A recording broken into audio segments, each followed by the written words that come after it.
Hey, I'm still running an ad here. Hang on. No, that's not a touch screen.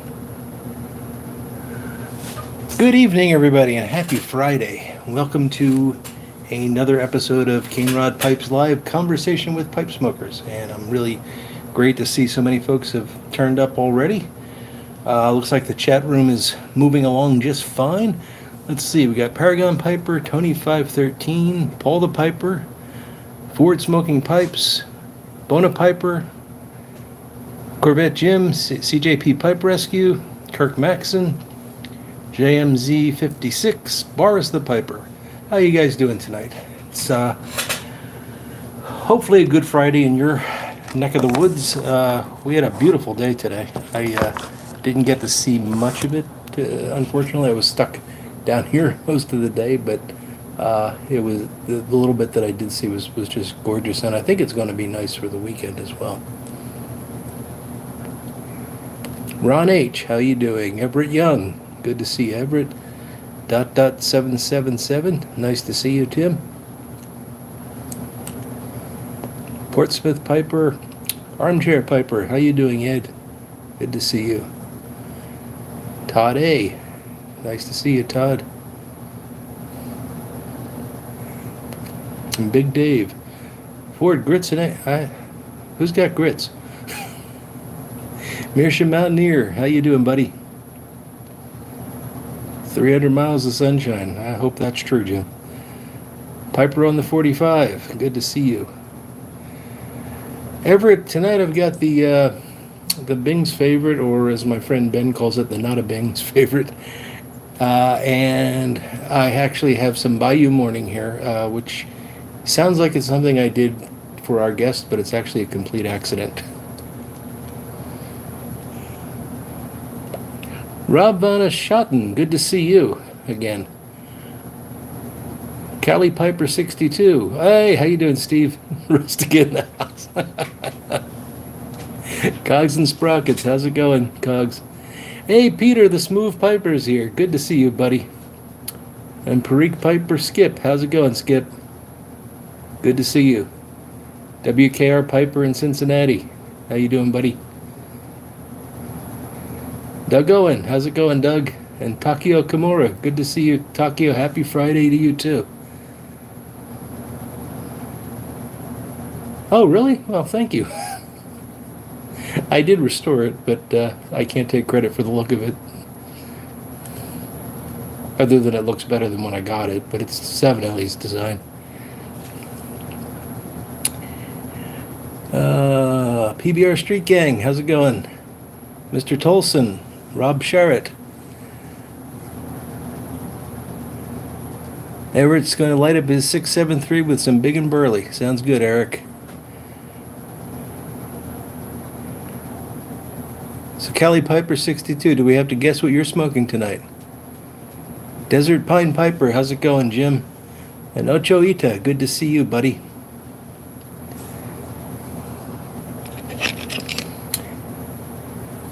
Jack Kurtz, great to have you here. Ah, gotcha, Big Dave. That's actually, that was 7Le's though. That's part of the stem. It's a stem adornment. It's not a banding on the shank.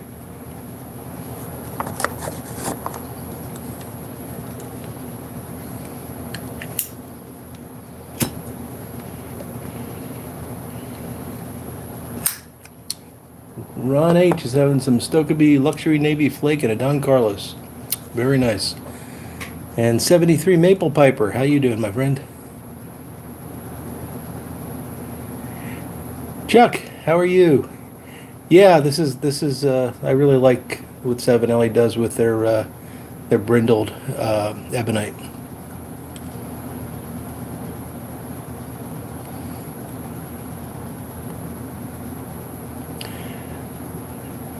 Briar Blues, how you doing, Mike? Good to see you. Corvette Jim's having some Captain Black Royal and a Chambersburg. Sounds like a good combination, Jim. Carter Hole and a 673 JMZ 56. Very good. Steve, was there a prize for guessing what you were going to be smoking tonight?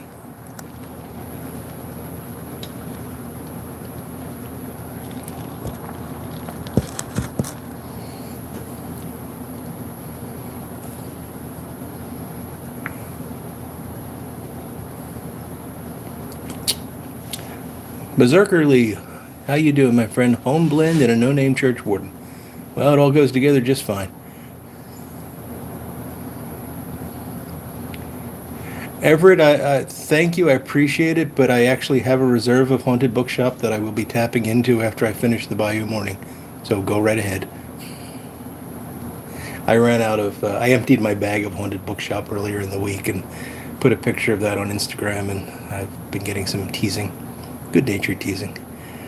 Mouton Pipes having some Union Square. I love that blend, Christian. Hey, Pipes and Bees, how you doing, buddy?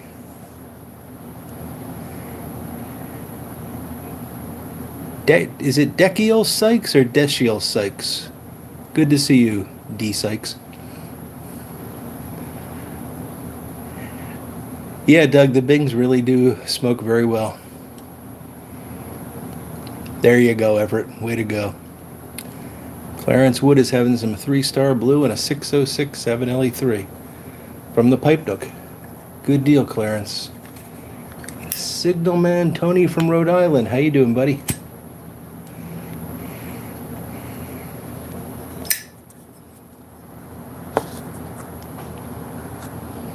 And Paul the Piper's got some Escudo going.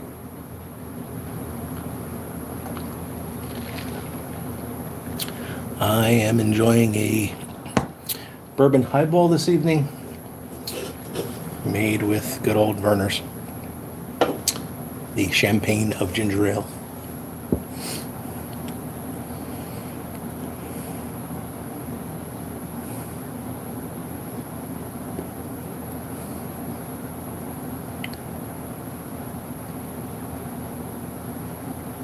Joffrey Feinberg having some Balkan Supreme and a Stanwell Billiard.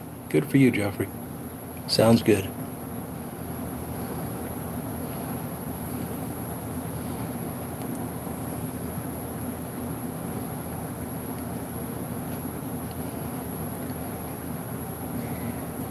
You got it, PBR Street Gang. Exactly like it. Champagne of beers, champagne of ginger ales.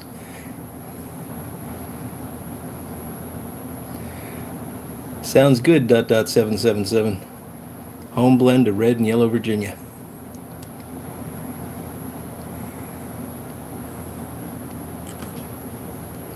Yeah, Berserkerly, I'm not really, I drink, I don't know, maybe a handful of ginger ales in a year. I do not drink a lot of sodas or pops at all.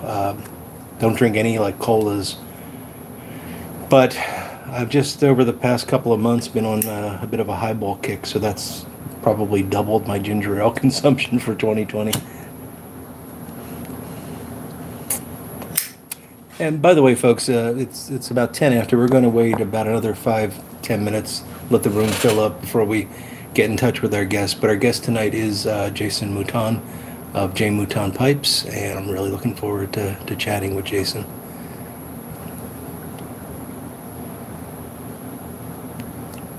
Yeah, so when I was growing up, ginger ale was what your mom gave you when you were sick. And I've always had that association with it. So when I'm sick, if I have a cold or something, I kind of crave the ginger ale. But when I'm not sick, I feel like it's, I don't know, medicine or something.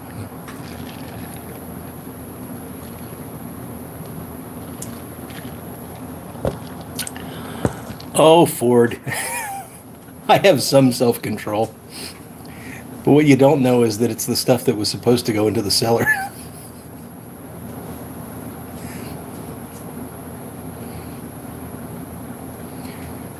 Ginger and Jameson. Yeah, I've had that, Andrew. It's good. I've put just about any whiskey, bourbon. I haven't put scotch in ginger ale. That would kind of be a shame, but Big Dave Verner's makes you cough. That's interesting. Mouton Piper, you had the same kind of ginger ale upbringing, huh? Couch from the new house. Good to see you, buddy.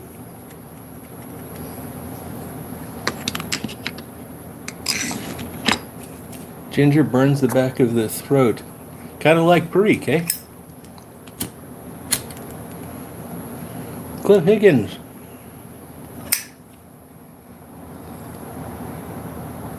Oh no. Oh, Cliff, I'm sorry to hear that. I hope you get that dealt with. If you didn't see, if you haven't seen Cliff's, uh,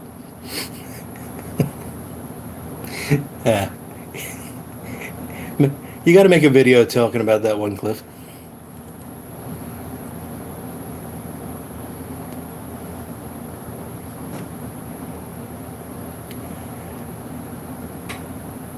And George is here, George 416 Piper. Good to see you, my friend.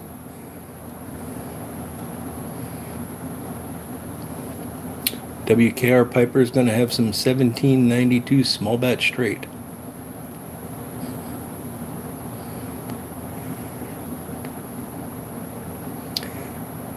Oh, there's another one of those Rustica heads. Oh, that's Steve, sorry.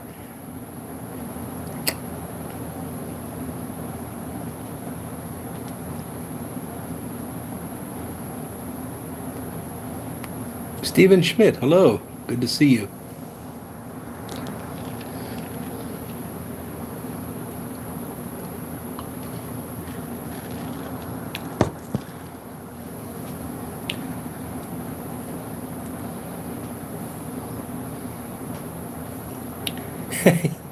Yeah, Everett, I'm a little worried too. I think the rustic is going to his head.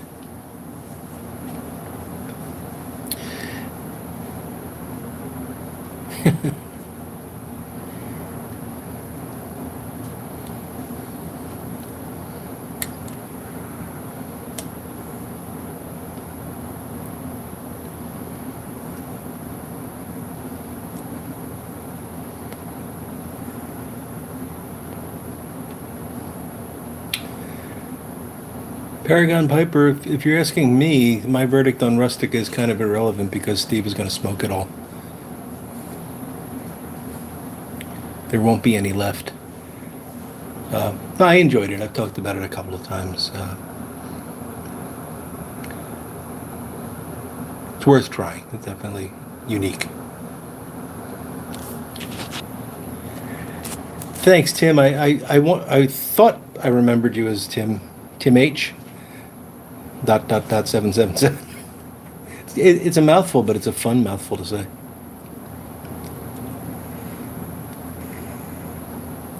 Paragon Piper, you have 2 pounds of rustica?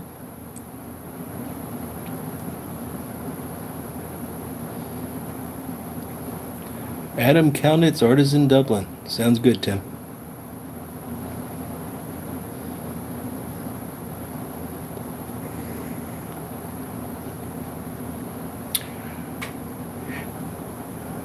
If you're asking me, Christian, Samoy is reminiscent of rustica or rustica is reminiscent of Samoy. I wouldn't say they're close, but there's notes in rustica that you don't get out of other tobaccos that I also get out of Samoy, and I don't remember tasting it anywhere else except in some homegrown barley that I tried.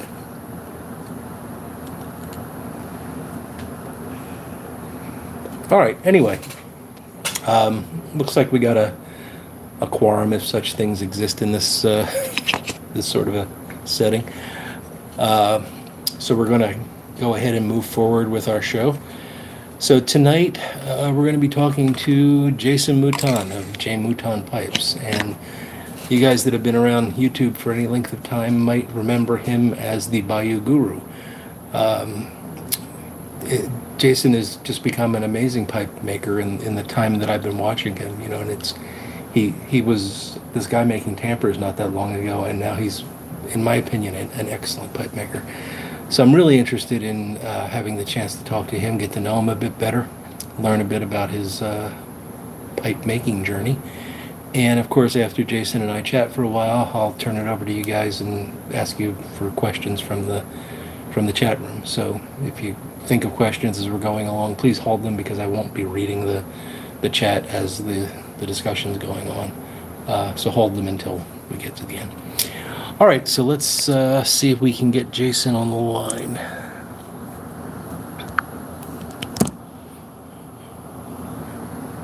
First, I have to find the phone. There we go. Clicking the camera, it turns out, doesn't call Jason.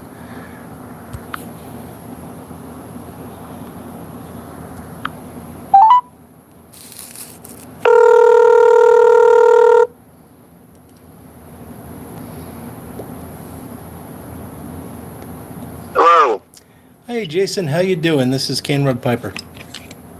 Hey, buddy. Great to hear you. How you doing this evening? I'm doing well. I'm doing well. Can you hear me fine? I can hear you fine, and hopefully someone out in the audience will let me know if they're having any issues. But you seem to be coming Okay. across fine here. Good deal. Good deal. So, is it hot and humid there yet? Yeah. We only have two seasons here, summer and fall. Right. Yeah, we're just moving into the hot and humid time, so I figured I'd teach you about that. It's okay though. It's all right. Good to know. So, really glad you could join us tonight, Jason. I've been looking forward to this since you agreed to do it, and I know there's a lot of folks out there that are going to be interested in learning a little bit more about you. So, before we get too deep into anything, I'd like to give you a chance just to kind of give us your sort of like 5-minute life story, whatever that might mean to you. So the PG-13 version is I was born and raised in Gaydon, Louisiana. Lived here virtually all my life except for about a year. Other than that, I've been here. Married, 3 kids. Just typical Cajun lifestyle, Mm-hmm. Worked from the time I was 14 years old till now, and we just like to have a good time, pretty much. Fantastic. So you recently changed your channel name, and I understand why, because you've certainly become a pipe maker, and it's important to emphasize that. But you started off as the Bayou Guru, if I recall, and I started off as Ronin Piper. oh, okay. Oh, that's right. Yes, I do recall that. Yeah. But it's been really interesting to kind of watch your transition over the years for me. I mean, you've sort of become a pipe maker very quickly and kind of right before our eyes. So what was it that got you interested in that and taking you in that direction? So, me becoming a pipe maker is pretty much by necessity almost. There's not much else I can do anymore. I can't do any heavy lifting and things like that. I've been a woodworker my whole life, and the YTPC, when they welcome you in,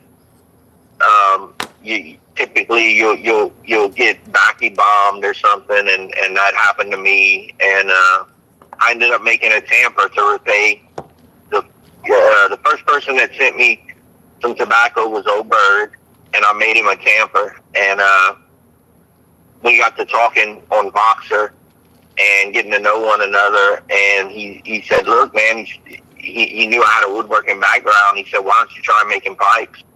And the same thing with Yorkshire Posse. He said the same thing, and Jimmy, Smoky Mo, they just kind of pressed me into doing it, and it went from there, I had a wood turning background. I had a carpentry background.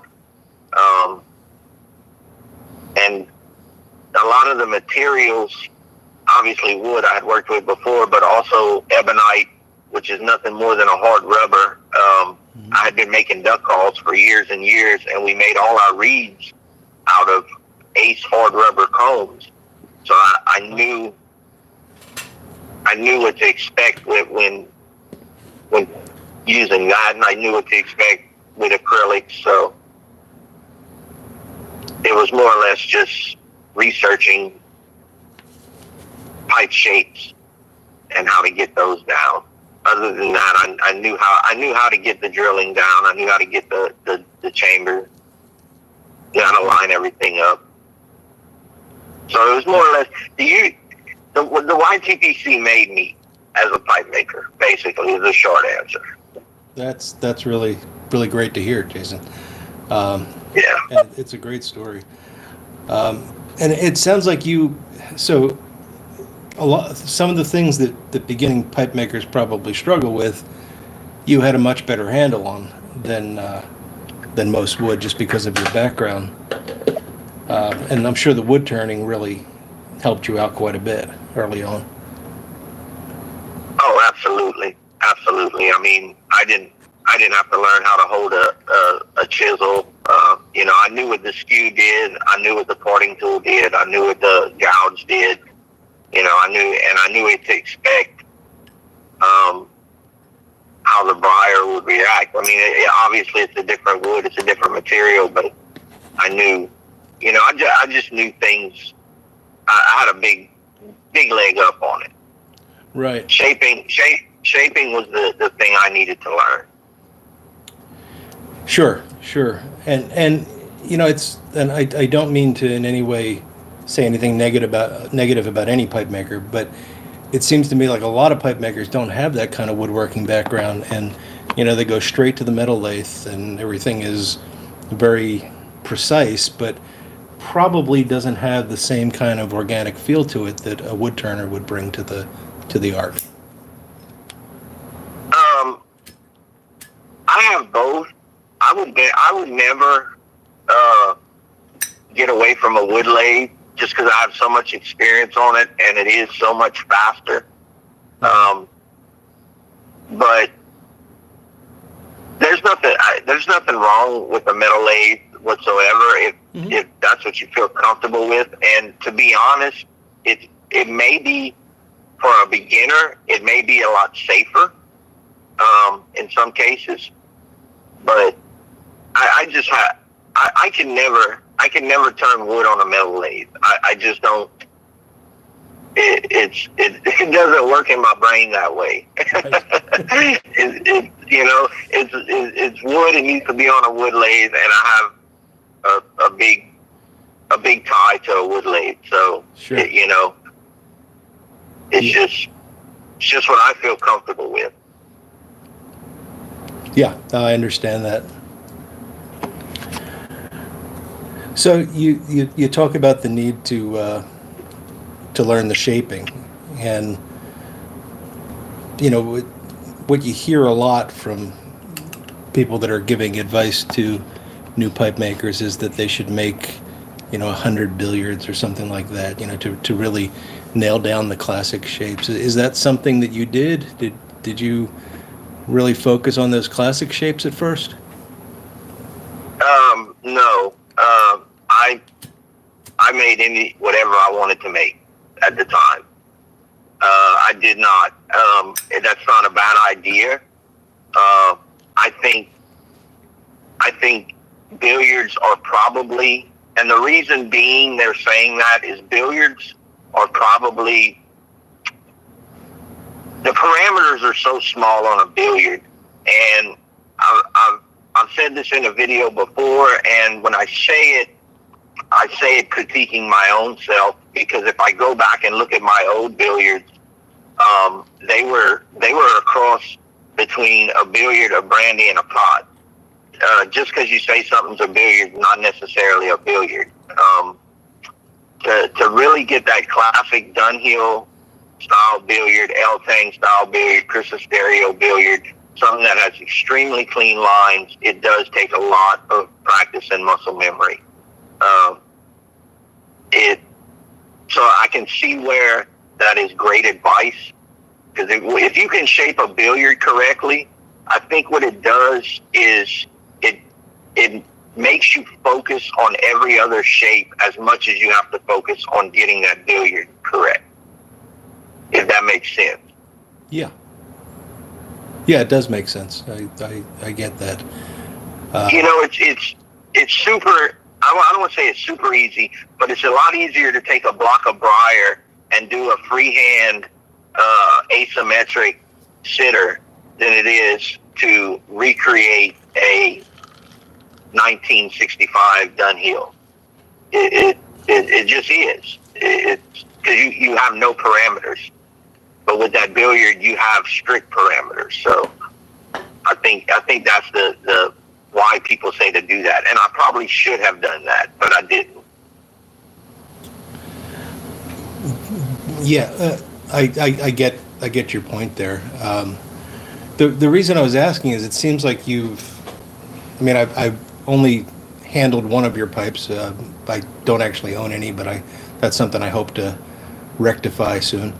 But I did get to handle one, and I've seen lots of your pipes on YouTube and on Instagram and on. It seems like you have done a lot of very classical shapes, but you've also done some more Danish style freehand type shapes, and even some that don't fit into any clear category.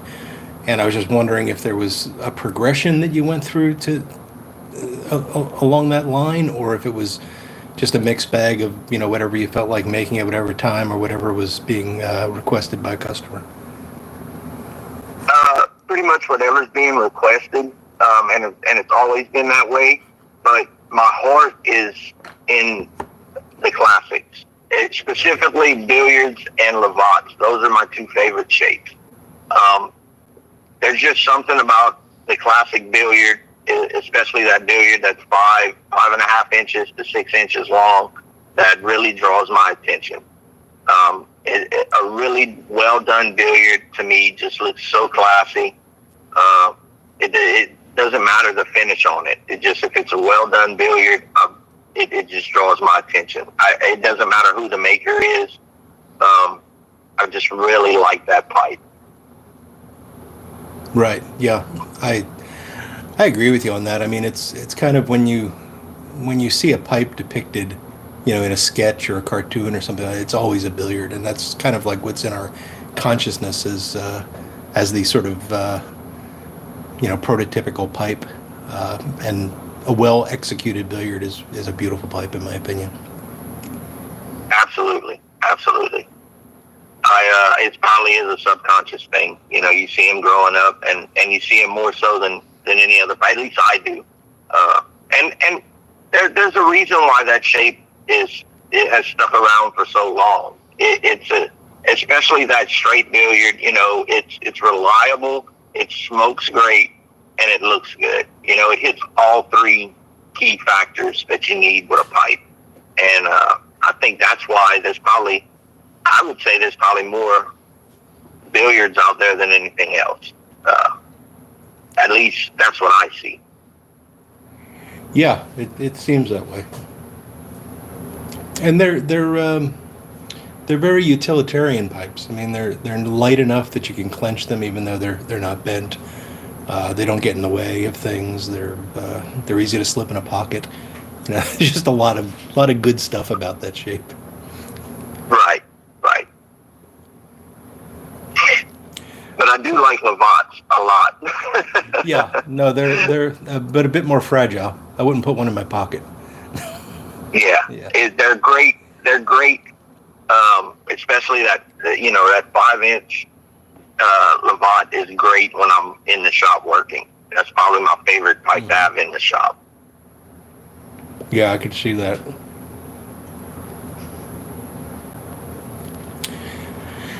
So do you have a favorite and least favorite part of the pipe making process?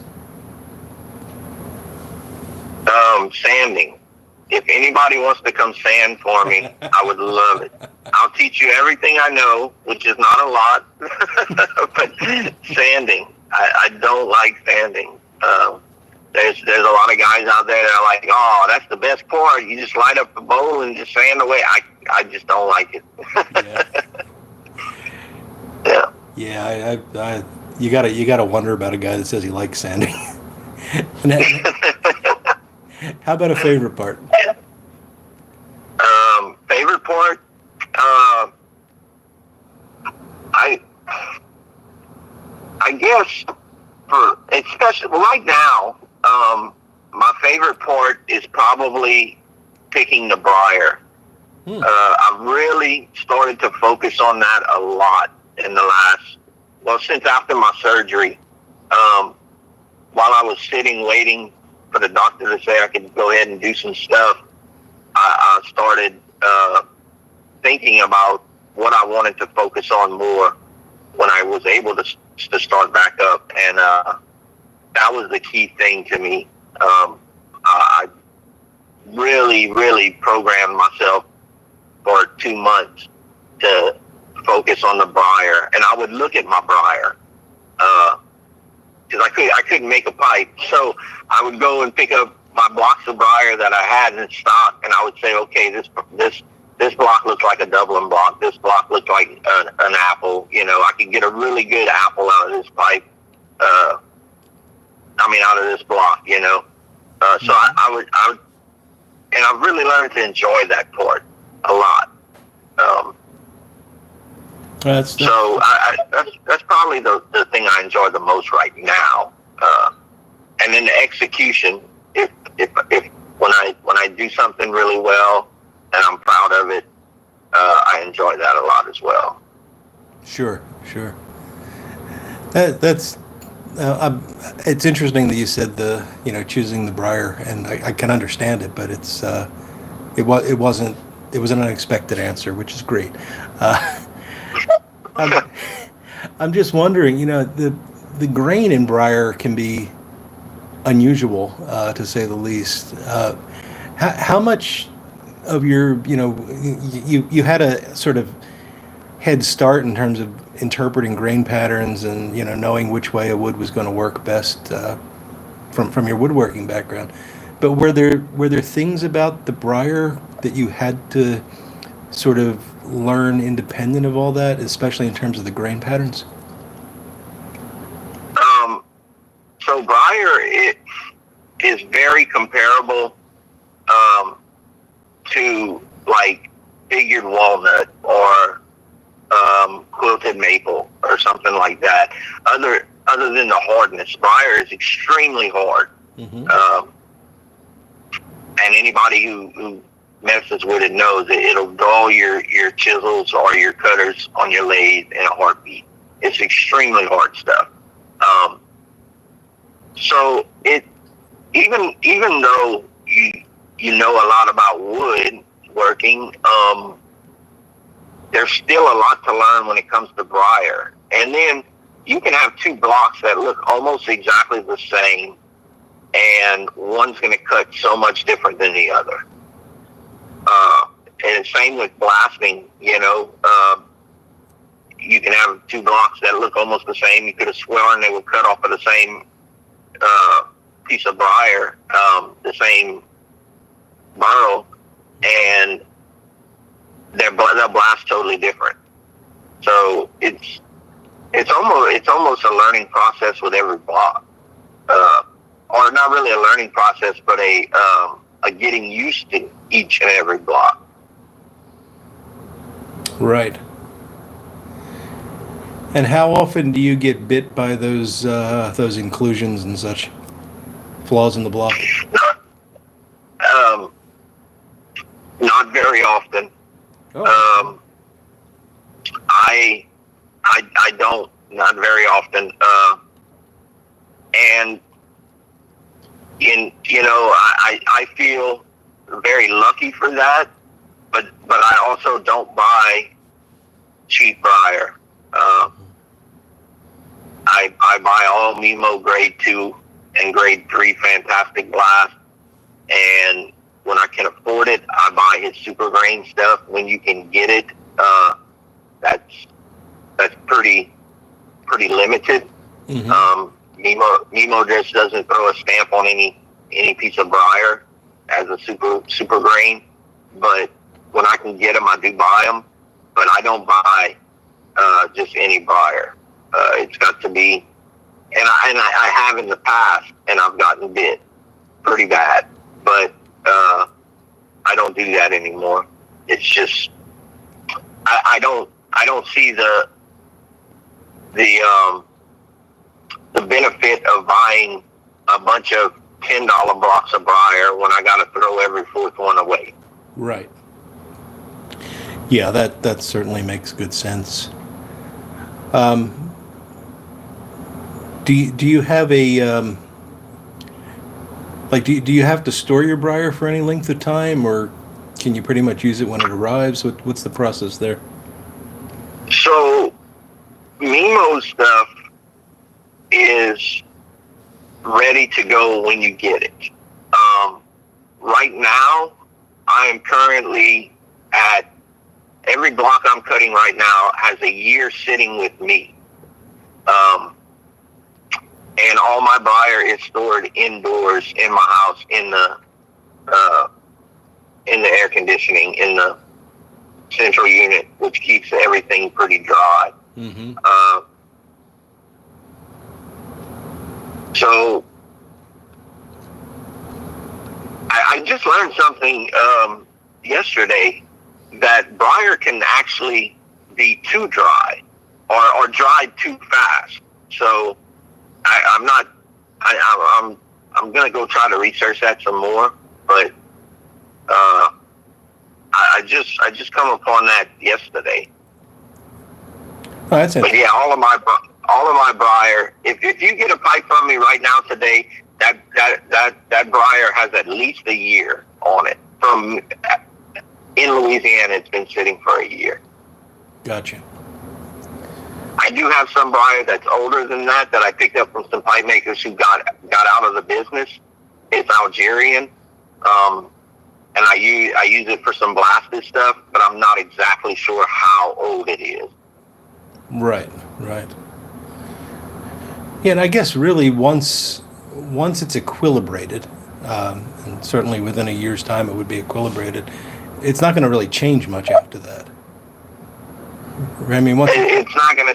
It may fluctuate between zones, but once you bring it down to a certain amount, it's only going to fluctuate very slightly up or down. Yeah.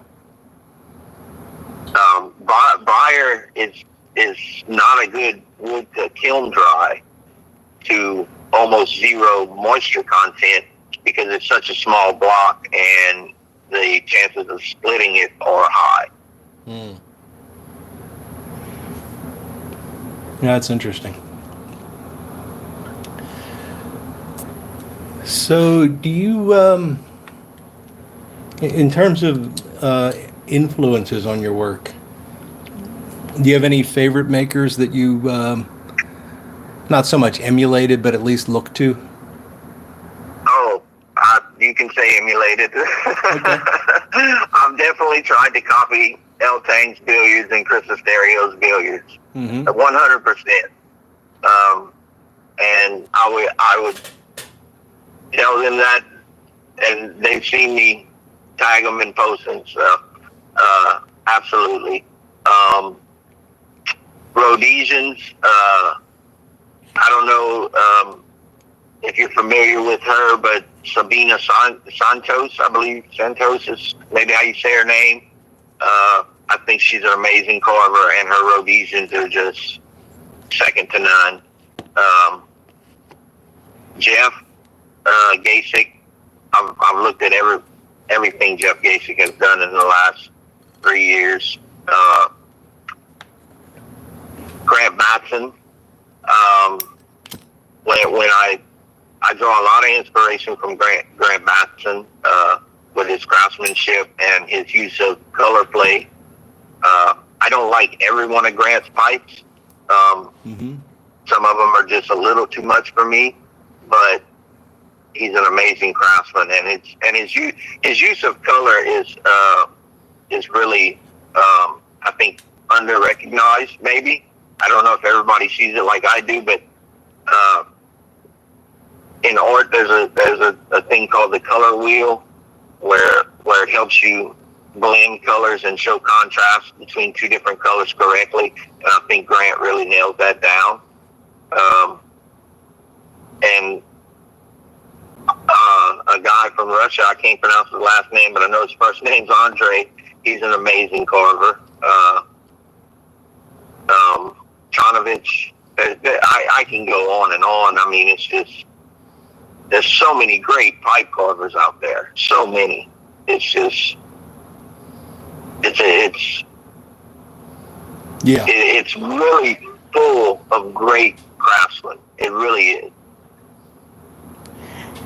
Yeah, I know what you mean. I follow a lot of those guys that you just mentioned on Instagram, and I can spend hours just sort of scrolling through their feeds and just looking. I mean, they're not even necessarily like with Grant's pipes you mentioned, a lot of those I look at and I think I don't want that pipe, but boy, that's just beautiful. And I guess Yeah, it's good that you choose to emulate that because you're taking little bits here and there and trying to perfect those, trying to emulate them is just ultimately making you better at your craft. right. So, I mean, every time it's almost an obsession, but every time before I make a billiard, I reference a Crystal Stereo billiard. Hmm. Even though I've made the last 50 billiards I've made are I consider probably some of the best work I've done so far. I still go and look at a Crystal Stereo billiard before I start. I still go and look at a Tom Eltane billiard before I start. Yeah, and you're setting the parameters down by doing that. So that's really cool. Yeah, Right. I'm fascinated by the process. I really am. I mean, I just fix the things, and I'm the reason I enjoy doing that is I'm just enthralled with the beauty of some pipes and a bit disturbed by others. But Yeah. knowing what the thought process is that goes into the creation of them is fascinating to me. Well, my dad was a master carpenter, and by every measure, he was that good. And he would always tell me, if you can't see it, you can't build it. Like if you cannot see it in your head, you cannot build it. And that's always stayed with me. So I use that with pipe making as well. I make sure that I have that image in my head before I start. Yeah, that's good advice. I've gone through. I personally have gone down some endless woodworking holes that I thought were going to produce something and never quite did, and it's probably because I didn't have that clear idea in mind at the outset of what it was I was trying to do. That's really great advice. So I'm going to turn over to the folks in the chat in a minute, but just want to give you a chance. Is there anything else you'd like us to know about you, about your pipes, tampers, anything like that? No, if you really want to know more about me, I Instagram and YouTube at Mouton Pipes.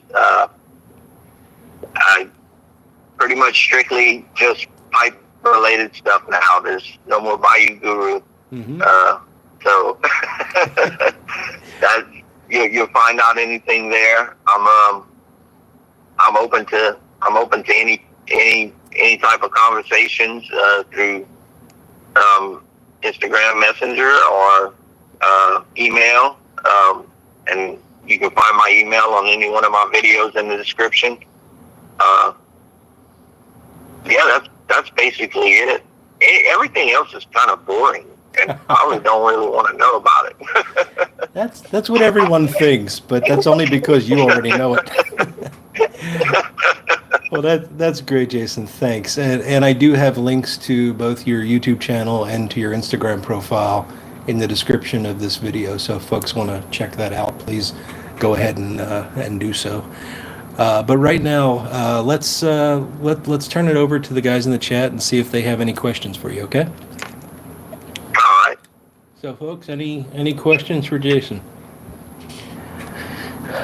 So we got one here from Desert Pine Piper. He's asking if you listen to any certain music while you create pipes and tampers.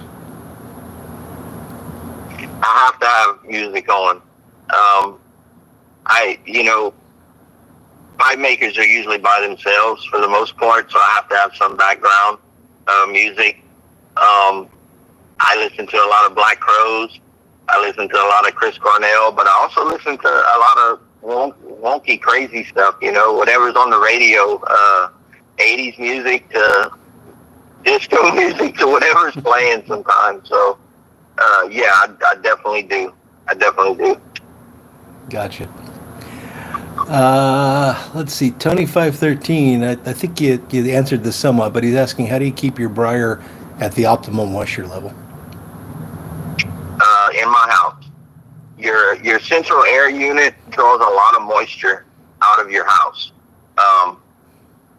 If there's a drain line on every central air, there's a drain line on every air conditioner, and that's because it's pulling the humidity out of your house. So I keep it indoors. Mm-hmm. It only leaves my house whenever I go bring it into the shop. Gotcha. George 416 is asking, how's your back and neck? How are you doing with that?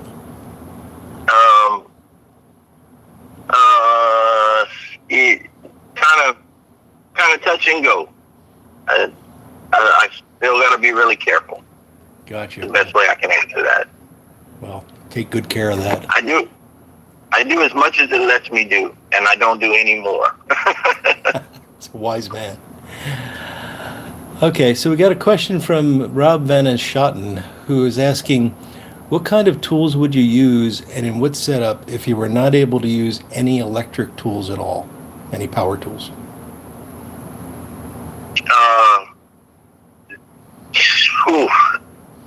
The only thing I could say is rasp. You could buy some rasp. Rasp, sandpaper. You could buy an auger style bit to get yourself started on boring. And hand drills and a vise. That's you can build a pipe with those things, and you can build a very nice pipe with those things. But it takes a lot of work and a lot of time. And the same thing with power tools. The key is to laying it out and taking your time. Mm-hmm. Okay. And a lot of sandpaper. A lot of sandpaper. Power tools aren't going to get you away from that. No.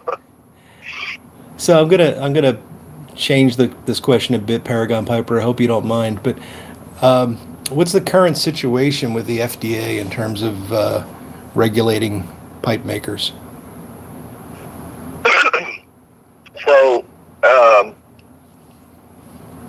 they are regulating pipe makers, but from what I'm understanding, and you can go on pipeandtamper.com, shout out to Mike and his thing. He did a interview with Jeff Gasek just recently, and Jeff was actually, I guess, invaded. Oh. Not really, but he was inspected, and he gives gives you a really good breakdown of what they're looking for.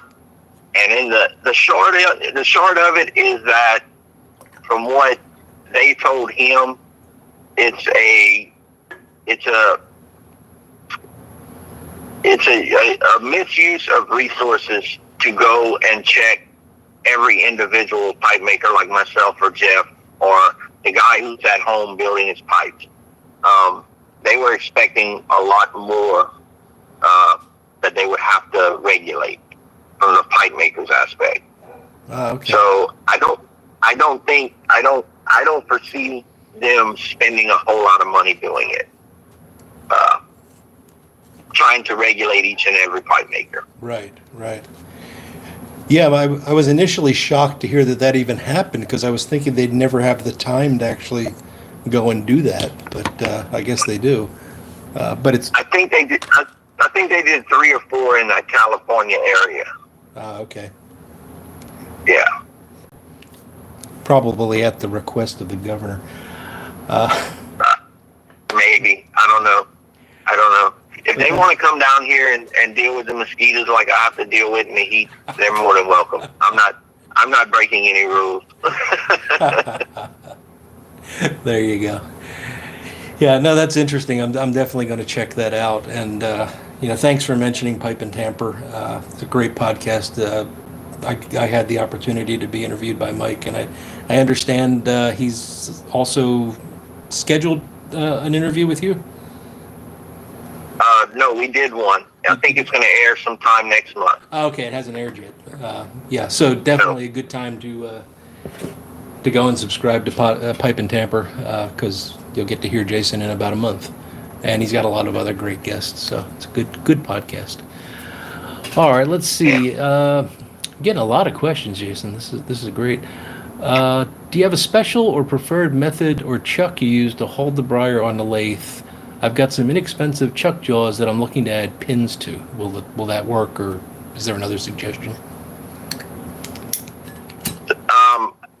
I'm not sure exactly what chuck jaws he has. I have Vermont freehand chuck jaws. They're just aluminum. Mm-hmm. They're super hard to add a pin to, because anything that's hard enough to pin the briar is gonna. You should never use steel with aluminum or iron with aluminum, because it tends to corrode and lock itself in. So I've never put a pin in mine. I don't use a pin. There's some really good chuck jaws out there. They're very expensive. To get a really good set of briar jaws, you're looking at around $350 to anywhere to $500. I'm working with a machinist right now to design a set, not for sale or anything, just for myself. The only problem with Vermont freehand jaws is they're shallow. So you can't flip a poker around and cut the bottom. You have to freehand the bottom of a poker with Vermont freehands. Mm-hmm. Or any type of stacked pipe, I could say. Okay. Yeah, I think he was actually talking about modifying the sort of woodworking chuck that he has, and that's probably not recommended, just because it's not going to have a long enough jaw to hold the large block. And you got to keep in mind that these are off center, so they're going to be vibrating loose if you don't have a good grip on it. Oh yeah, well, you can modify some pin jaws. I've seen that done before, and actually Phil Rivara doesn't have briar jaws. Phil Rivara uses a small set of bowl jaws to hold his briar. And I did that in the beginning, and you can do that. But if you're going to do that, you really have to focus on sharp chisels and proper speed and proper angle that you cut, because any little catch will throw that briar off, and just a hair off. You have to reset up everything. So the best way is to get a good set of briar jaws.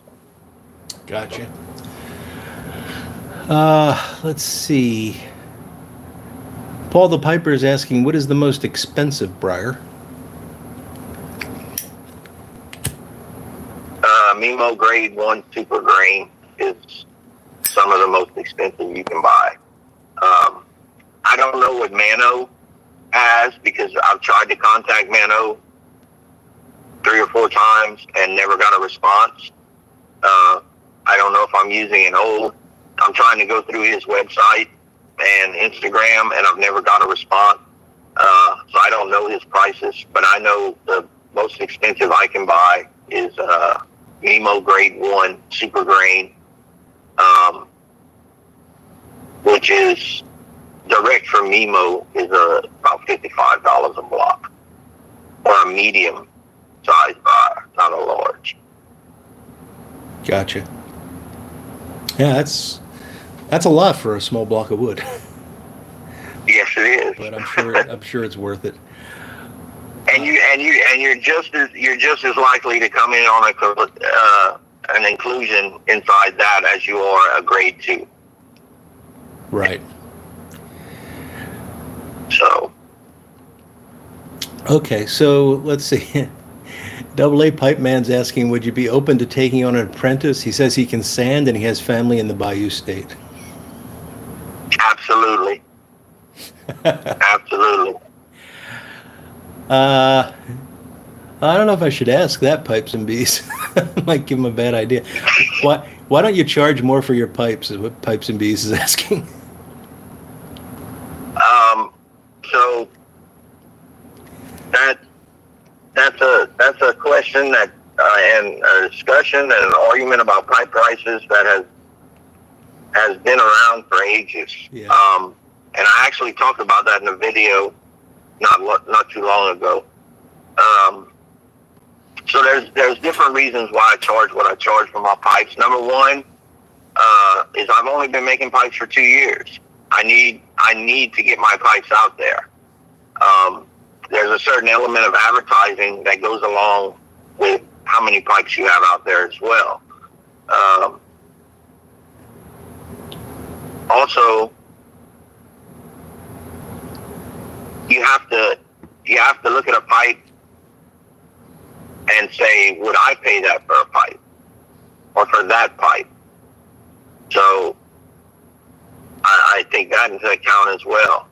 And then, am I making money? And I look at it by the hour, what it takes me to make a pipe and what the profit margin is on the pipe. And am I comfortable with making that by the hour right now? That's basically how I set my price right now. If Pipe and Bees wants to pay me more for a pipe, I'll be more than happy. If anybody wants to pay me more for a pipe, I will not turn it down. But the main thing is that I've only been making pipes for 2 years, and I feel like every pipe that I put out there that's a good quality pipe is going to draw more customers in the long run than me charging $500 to $700 a pipe or $350 to $550 a pipe and only selling 20 a year versus 100 a year. Right. That makes a lot of sense, Jason. And there's this argument among some of the I hate to call them higher end pipe makers, but the guys that are charging $600 and up for a pipe, that guys like you are cutting into their customer base. But I don't think that's likely. I mean, I don't think. I think they're dealing with a very different set of customers. They're more collectors that are buying those $600, $800 artisan pipes. I don't know what your feeling is on that. Well, my feeling is I have one pipe that one set that's priced at $750, and I've been having it for a while. So I can't afford to continue to make pipes if nobody buys them at $750. Right. If you can get $750 per pipe, that's great. If you can get $8,000, if S-Bang can continue to get $8,000 a pipe for his stuff, then that's great. And more power to him. I have no preference on what a person charges for their pipes. I only have a preference on what I charge for my pipes and why I charge what I charge. Gotcha. And I don't feel that there's a such thing as an overpriced pipe or an underpriced pipe. If you're happy with what you're getting for your pipes, then that's great. And that's all that matters. Well said, Jason. Yeah, I agree with you 100% on that. 2 questions about Morta. One came earlier, and I'm sorry I didn't see who asked it, but they wanted to know if you were still taking Morta commissions. And Andrew Cirliano wants to know if you sold your Morta calabash. The Morta calabash is reserved. It's not shipped out yet, but it is sold. Morta, I will not be doing Morta pipes that have a Morta bowl anymore. There's just way too many burnouts, and I am not the pipe maker that says, so be it, you bought the pipe, whatever. Anyone who's ever dealt with me knows that if they had a burnout on a Morta pipe, I remade the Morta pipe. anytime you have to remake a mortar pipe, anytime you have to remake any pipe, you've not made any money whatsoever. So, and I just don't feel that it's a good enough product to put out there. You might get a mortar pipe that you can't burn out. I have one that I got, that my little poker, I've gotten it so hot it's warped the bowl. The bowl's not even round no more. It's oval and never burn out. Wow. But 1 out of every 4 or 5 mortar pipes that I've built, I've had to remake one of them. So I just can't afford it. But I will do some in the future. I will be doing some calabashes, some Rhodesians with briar caps, and I'll probably try to do maybe some capped Rhodesians, or integrate mortar into it some kind of way that doesn't jeopardize the integrity of the pipe. Got it. That's interesting. Is that a known problem with mortar, or is that something about the more recent batches of mortar? As far as I know, I've heard that it's some kind of recent thing, but as far as I know, it's always been a problem with mortar. Oh, okay. Yeah, there's a lot of pipe makers who won't touch it at all, and have been that way for 10 or 15 years. So it's not a reliable material for heat. Right. I mean, that's why pipes are made out of briar. Because briar, not only is it pretty, but briar takes heat very well. Yes. Yeah, it's kind of remarkable. It kind of stands on its own in that aspect, and you have to wonder if we hadn't found briar, what would we be doing? Briar is magical. Yeah, it really is.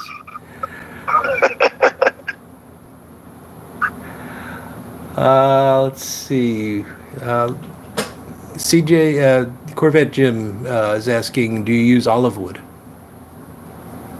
Or have I've never used any of the fruit wood. I've never made any other pipe besides briar or mortar. Okay. Even whenever I first started, the first pipe I made was out of briar. Gotcha. Good. All right, folks. Any other questions? So we're a little bit past 9 o'clock now, and I think we pretty much run out of questions at this point. But there were a lot of them, Jason. I really appreciate you taking the time to answer them and taking the time to hang out with us for a while here. Oh, it's my pleasure. I'm glad you had me on. It was fun. Absolutely. I greatly enjoyed it as well.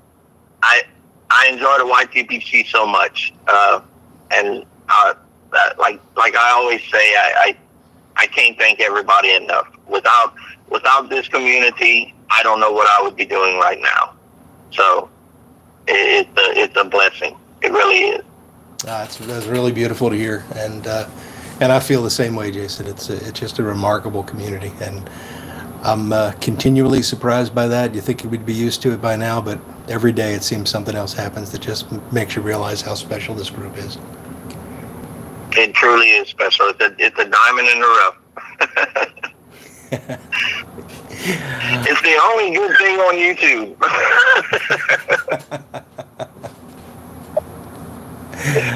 There you go. All right, Jason. Well, thanks a lot, and I'll let you go then. You have a good night, okay? Y'all too. Take care and Godspeed. All right. Take care.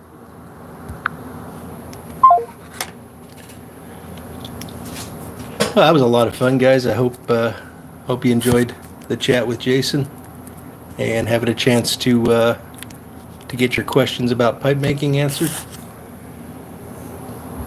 if you're not familiar with Jason, please check him out on Instagram and on YouTube. The links are below. He really makes beautiful pipes, and I was serious when I said I had to fix the fact that I don't own one, and I'm going to do that this year. I figure I normally buy a pipe each year at a pipe show, an artisan pipe, and I haven't, for obvious reasons, been able to go to a pipe show this year.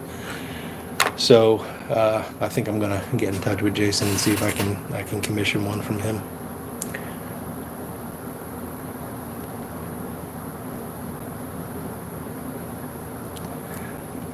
Oh, good. It looks like you guys all. Yes. Yeah, Pipe Man. He should make 100 billiards, and I'm sure they would sell. It looks like you guys all enjoyed it too, so that's fantastic.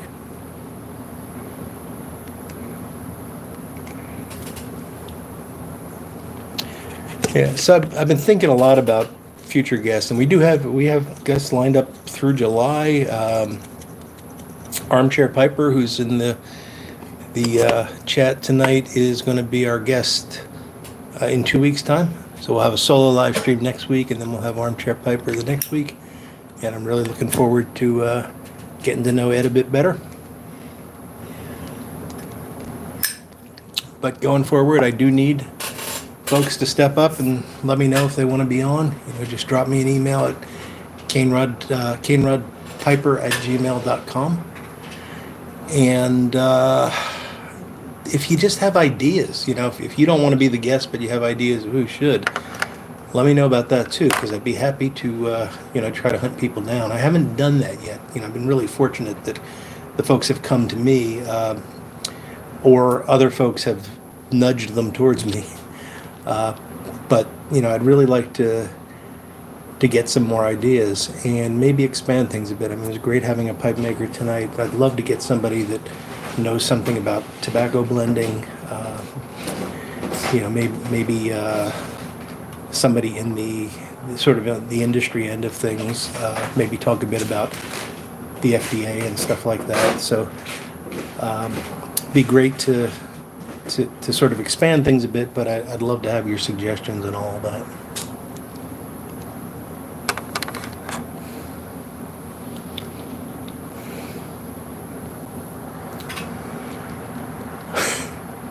All right, Steve, I hope you enjoy that. Is that going to be your first bowl?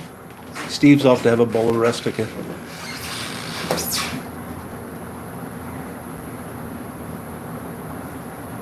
Have a good night, Steve. Tobacco Pipes International, I didn't see you come in. Good to see you. And Thaggerate Cornholio, I didn't see you come in either.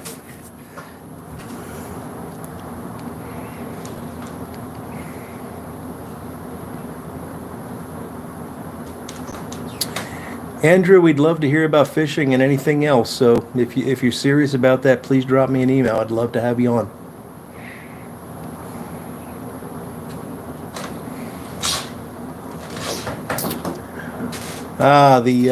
The notification let you down there, Tobacco Pipes International. That's a problem.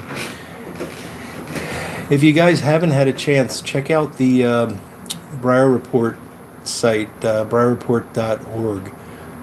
He's set up a calendar for YouTube stuff, and you can actually get notifications through his calendar. So it's a pretty neat system, and it does work.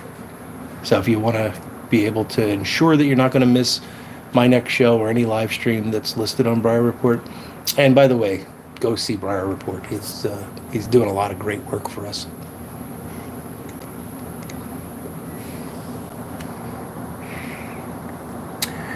Eric S. is recommending folks. Yeah, I could consider Tim. I don't know George, and I don't know if he'd be up for it. And if I was going to try to get in touch with JM, Eric, I'd start with you. So let me know if you think that'll work. Monty 53's got new Jupiter tobacco by C&D and 7Ellie. Sounds interesting, Monty. George, thanks for joining us. Have a good evening.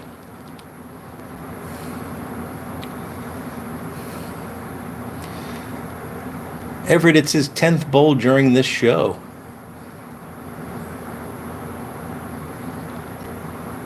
Yeah, Daniel, Briar Report is great.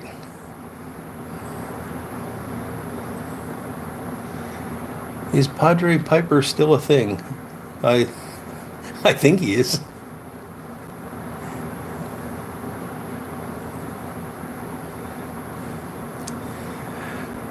Rob, that's a good idea. Actually, I haven't asked Eddie, but yeah, Pipe Nook would be a great choice.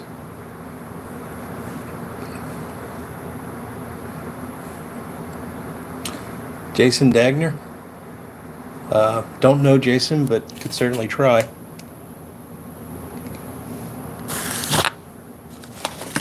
I'm gonna write some of this down.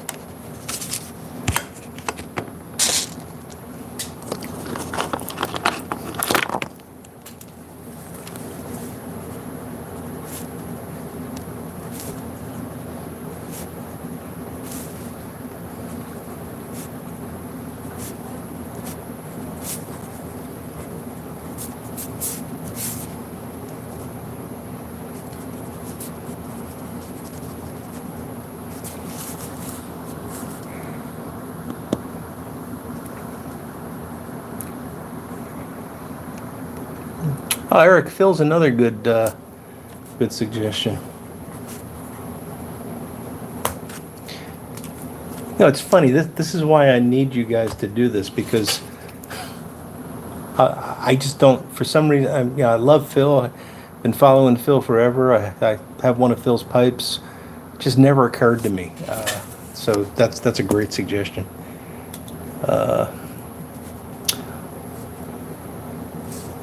JD Smoking Pipes. Yeah, that's another good. Haven't seen much from him lately. Used to really like his videos.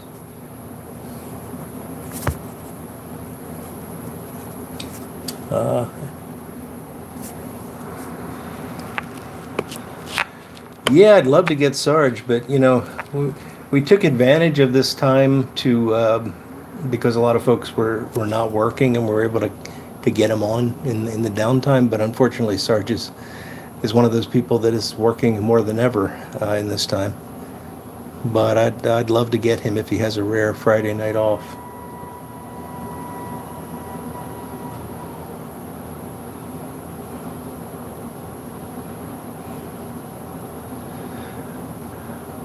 Paragon Piper, that's yeah, that's a good suggestion. And I knew a name.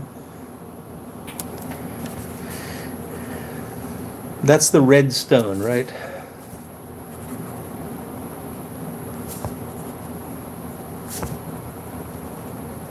I wonder if our friend Kilted Steve Piper might be able to put us in touch with a Native American pipe maker.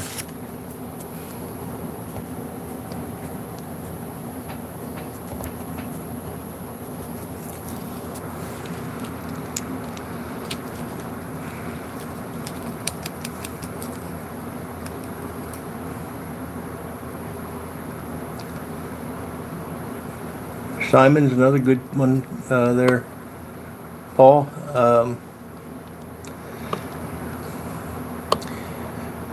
Eric S. Pipe Leisure. He's on Instagram, but he mostly is focused on the CAD type work, computer aided design and 3D printing and that kind of stuff that he does. I think he's either gotten out of the hobby or he's decided to just kind of downplay his social media presence around pipe smoking.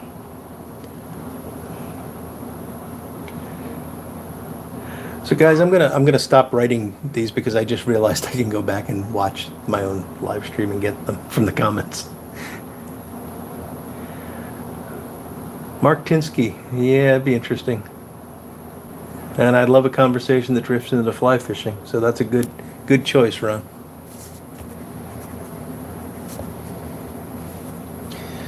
I mean, part of the problem is I don't know,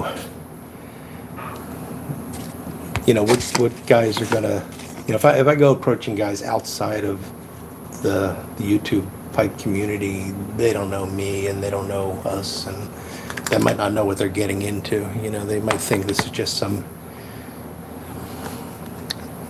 you know, I was going to say just some guy in his basement making videos, but that's kind of what it is.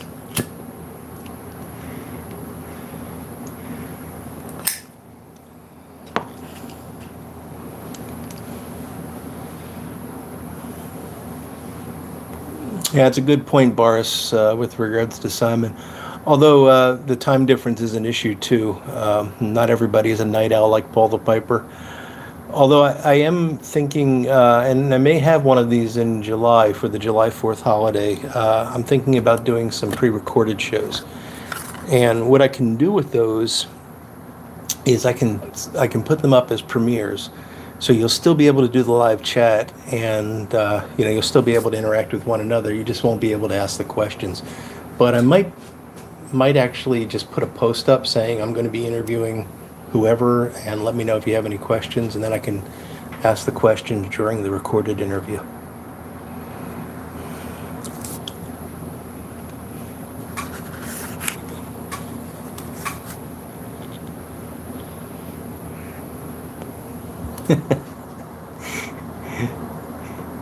Yeah, Cornholio, that's true.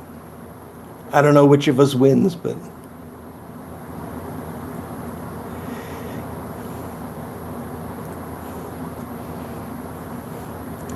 that's okay, 73 Maple Piper. We still accept you.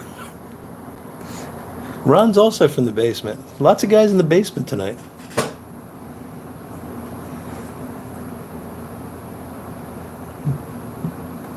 Party on indeed.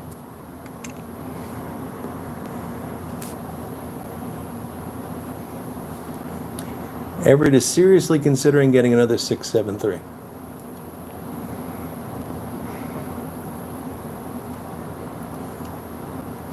I think you should, Everett. Speaking of 673s, do you want to see a really cool pipe? Of course you want to see a really cool pipe. Don't go anywhere. I'm going to go get a really cool pipe.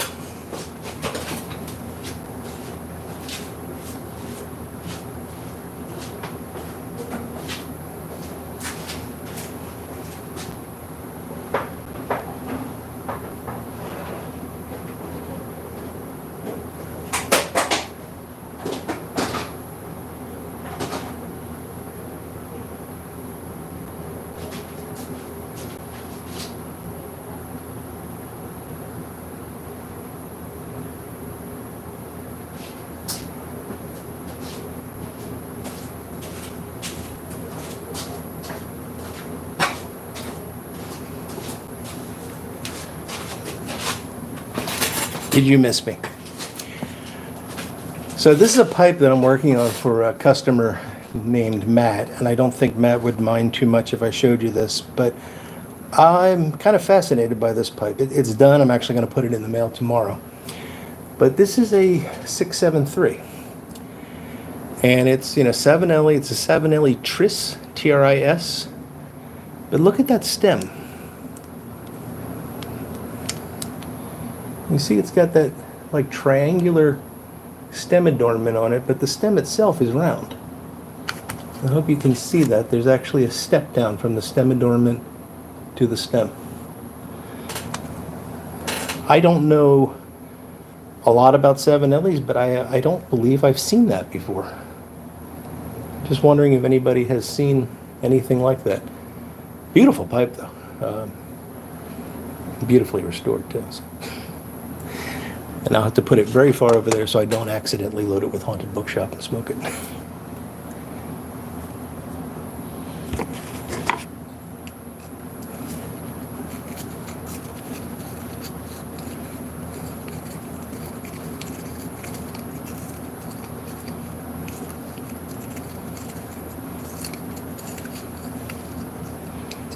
Yeah, so a lot of guys are saying they have not seen it before. I don't know. I've taken some pictures. I might actually send the pictures to 7LE and ask them about it, because I'm just curious about the history of it. You know, it might actually be that the stem broke, and someone had a replacement stem for another Savinelli, and they just made this adornment to match it up with the body of this pipe. I guess that's a possibility, but it fits perfectly. I mean, it's really seems like it was meant for the pipe, you know, but it's just odd. There's that step.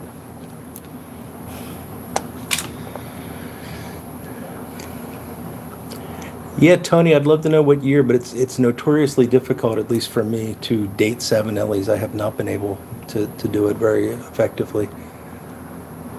Ah, Couch is moving the heavy stuff tomorrow. Sounds like fun, Couch. Are you moving it yourself, or are you having it moved?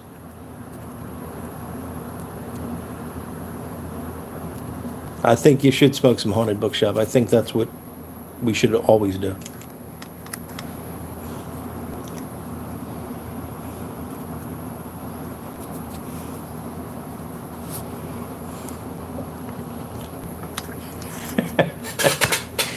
Good deal, Couch. Yeah, Jim, those backwards bent stems are a problem.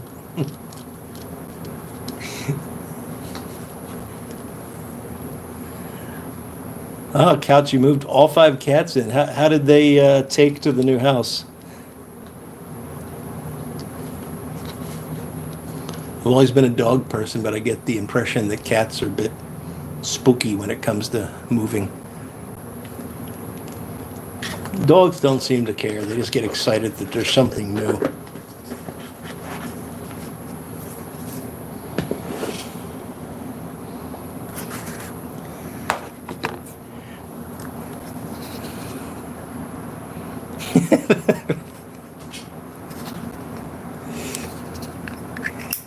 The dog will love it, Couch, I'm sure.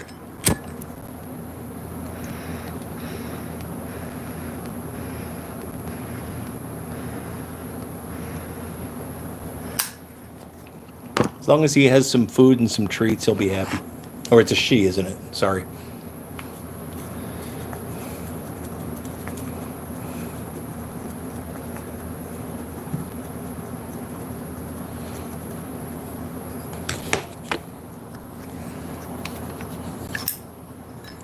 Is that why he's upside down, Couch?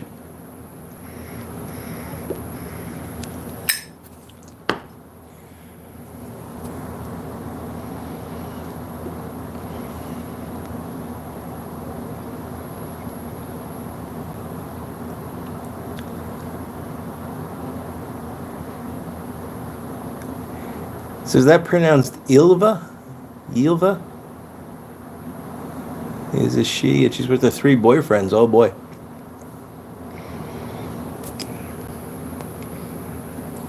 Very nice. I don't know if I've told you the story of my dog's boyfriend. So I have 2 female dogs, Thatcher and Isabel. And Isabel appears to be rather smitten with a Great Dane that lives about, maybe a half block down. So maybe about 4 houses away from us, across the street, and then 4 houses down. But there's no fences between our yard and their yard, so she can see straight through down to this dog's yard. And the Great Dane will come out and will sit there, and they've got an electric fence, so it'll come up to the fence and it'll just sit there and stare down towards our yard.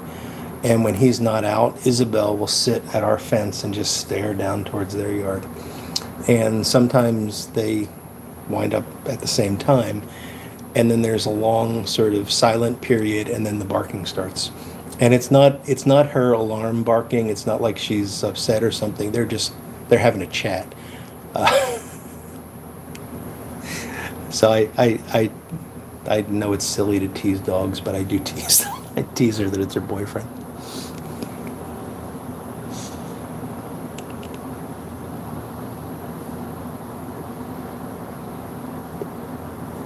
Ah, it's a Swedish name. Gotcha. Everett, you're going crazy, man. I knew I should have gotten the Haunted Bookshop order in first. Monty 53 is having some McBaron plum cake.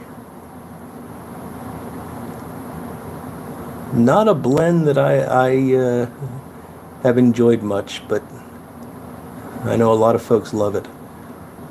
It's a lot of key in it for me.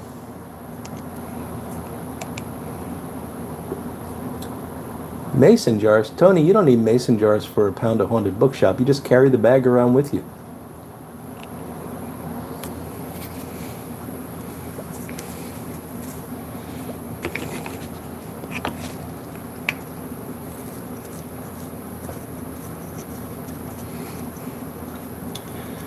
Well, Couch, to most folks like myself, we couldn't tell the difference between Norway and Sweden on a map if you paid us. Coniston cut plug. Sounds good, Paragon Piper, but no thank you. So has it mellowed with age, Monty? Is the Latakia sort of diminished in that?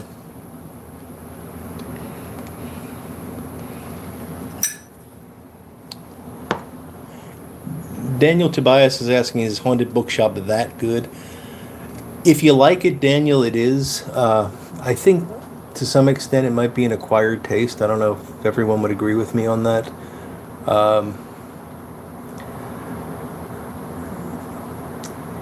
Yeah, I mean, Everett's right. You either like it or you don't. But when you like it, you really like it. And it seems to grow on you. I was telling... I don't know if Peter's still here, the Smooth Piper, but I was telling him the other day on Instagram that I'm concerned that they're putting opium in it or something because everybody that gets introduced to it these days seems to be absolutely hooked, and hooked to the point where they're buying 8 ounces in pounds. And Cornell and Deal is probably, well, they've got to realize that it's a big seller, and but it's, I wonder how it ranks against their other blends. I mean, is it just sort of this YouTube bubble where we like it so much, or is it outside of this that it's so popular?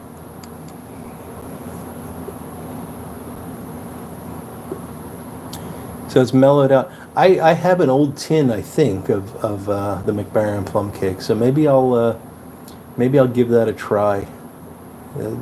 Since it's got a couple years age on it.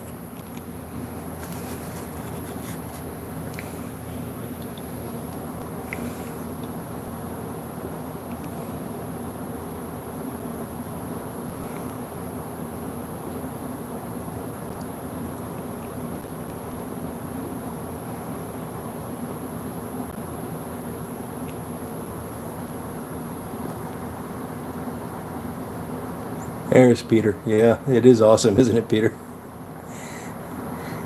And I saw someone. Oh, Couch was also joining the Haunted Bookshop train. So, Daniel, you is it possible for you to get it there, or do you have a friend sending it?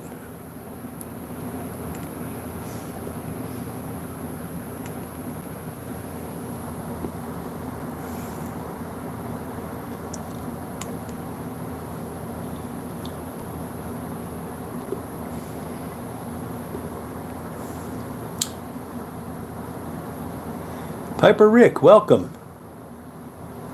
Good to see you.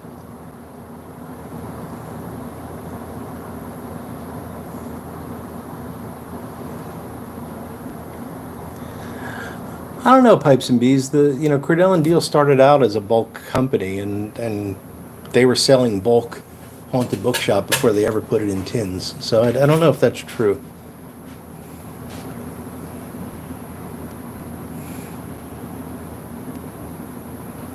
There you go, Peter.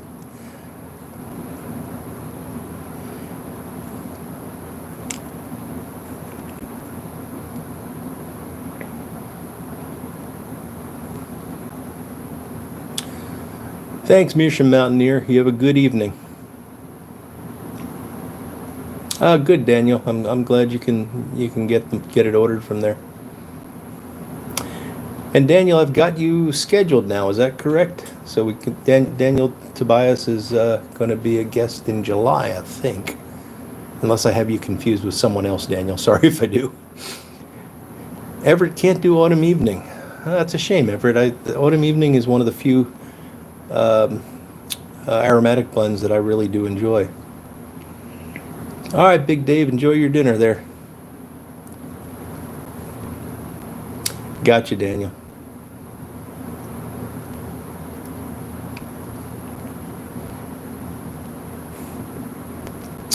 We woke up Jim with the Autumn Evening. Everett, I can taste a lot of Kia. Good deal, Daniel. Thanks, Big Dave. All right, Ed, we'll see you next week and hopefully in 2 weeks. Well, hopefully next week and definitely in 2 weeks. Have a good night.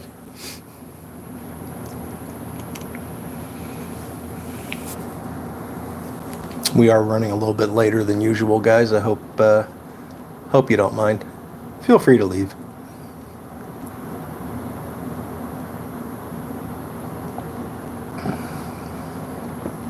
Joffrey, you have a great weekend too.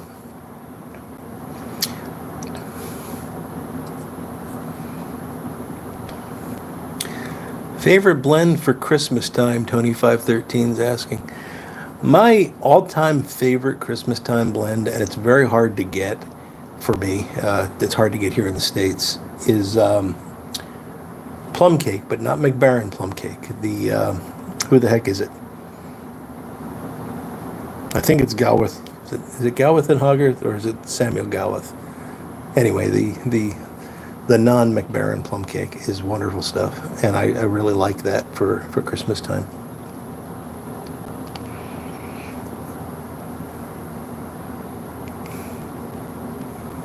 Germaine, of course. Yes, thanks, Paragon Piper.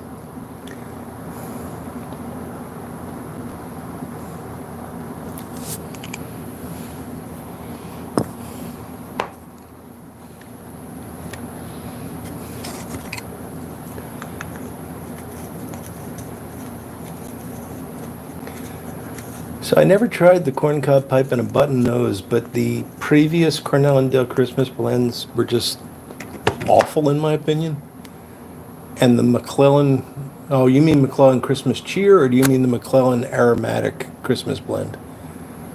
Because the McClellan Aromatic Christmas Blend was also horrible in my opinion. But I have a problem with aromatics. I've talked about that many times. Robert Fine just finished a bowl of plum pudding. Was it the Germaine plum pudding or the McBaron plum pudding?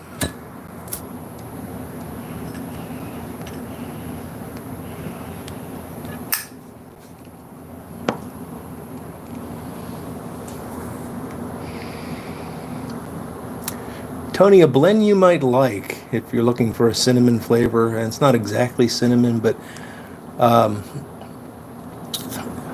Ben, the Artful Codger, put me onto this blend a couple years ago. It's from Sutliff, and it's called Black Spice. It's got this really nice sort of almost like baking spices, so nutmeg, maybe cinnamon, a little bit of sweetness. It's a really, really nice aromatic. It doesn't have that chemical taste to it, and that's another one that I enjoy around the holidays.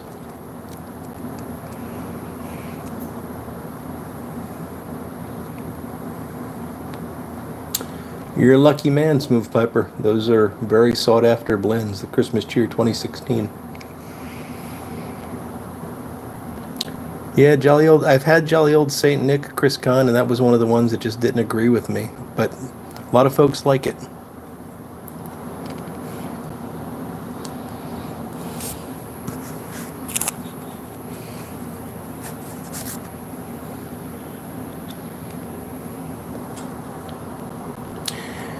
Yeah, I've enjoyed some of the Peterson holiday blends, Rob. That's another good suggestion.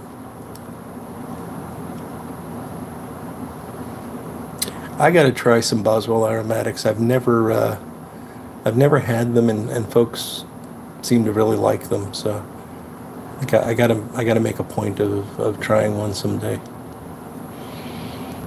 Didn't go down well with you either, Christian?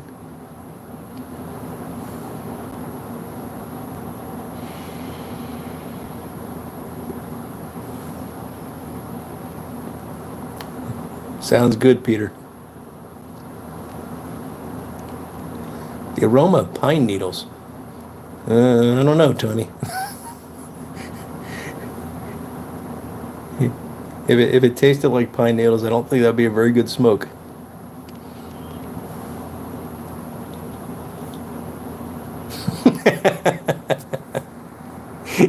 Yeah, Paul, let's all go hang out with Smooth this Christmas. Let's share the cheer, okay? Okay there, Peter?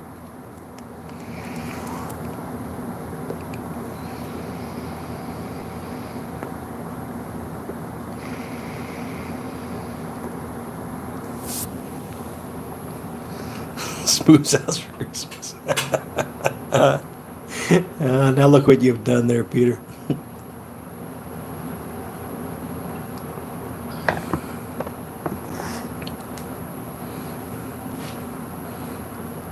Oh, they might, Jeremy. They might. Does Seattle Pipe Club do a plum pudding?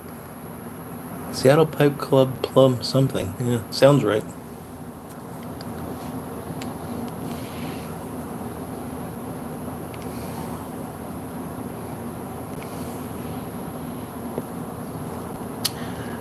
Everett's got some Lane HGL Sutliff Ready Rub Match on the way too. Man, Everett, you're either gonna have a lot of smoking ahead of you, or you're gonna be able to open your own tobacco shop there, buddy.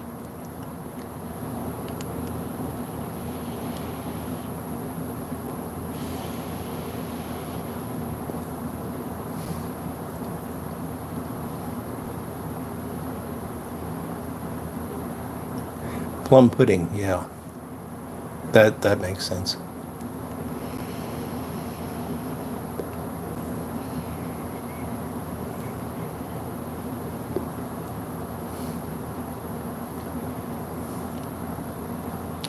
Oh yeah, that's the bourbon cask stuff that they came out with a couple months ago, isn't it? Paragon Piper, Seattle Pipe Club. Yeah, I remember that. If Eric S is still on, he was a big fan of that. I think he's got quite a few tins cellared.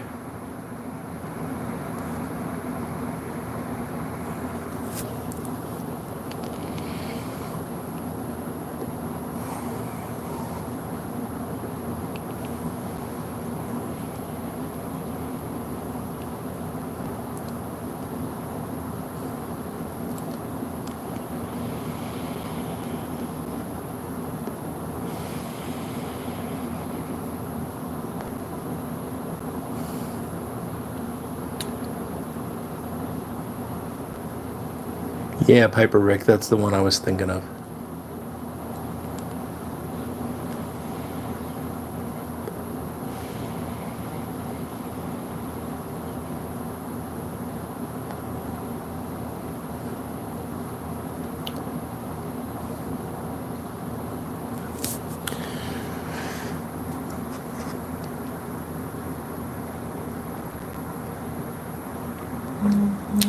Well, folks, my glass is empty.